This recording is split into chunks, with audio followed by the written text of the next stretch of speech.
Good morning to all of my students. আজকে আমি ভারতচন্দ্র রায়গুণাকরের ওপর আলোচনা করতে চলেছি। দেখো, ভারতচন্দ্র রায়গুণাকরের বিশেষ নাম হলো মুনি গোসাই। তিনি মুনি গোসাই নামে পরিচিত ছিলেন। কবির ভণিতা, তার তো আমরা জানি অন্নদামঙ্গল কাব্য তিনি লিখে গেছেন।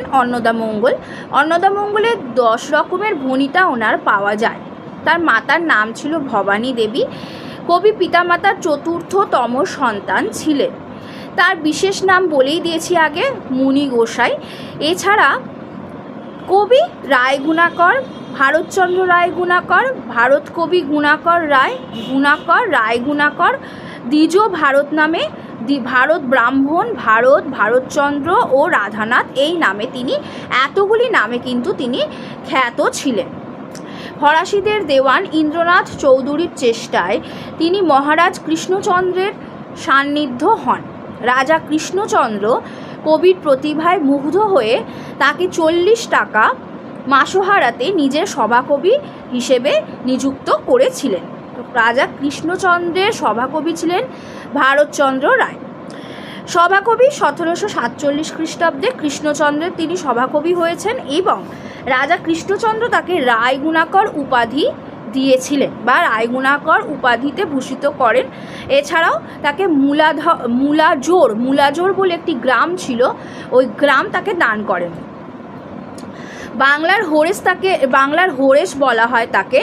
এই বাংলার হোরেস যে অভিধায় ভূষিত যিনি করেছেন তিনি হলেন, অভিধা দাতা হচ্ছেন রেভারেন্ড লং।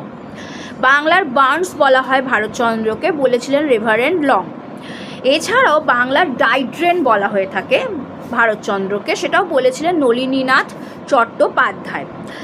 এছাড়া বলেছিল, এখানে বলা আছে রাজা কৃষ্ণচন্দ্র রায় রায়গুণাকর উপাধি দিয়েছিলেন। বঙ্গ কবিচূড়া উপাধি দিয়েছিলেন রাজকৃষ্ণ রায়, বঙ্গ কবিচূড়া। বিশেষ অভিধায় ভূষিত করেছিলেন যুগ সংকটের কবি, যুগ সন্ধির কবি, মধ্যযুগের শেষ প্রতিনিধি কবি।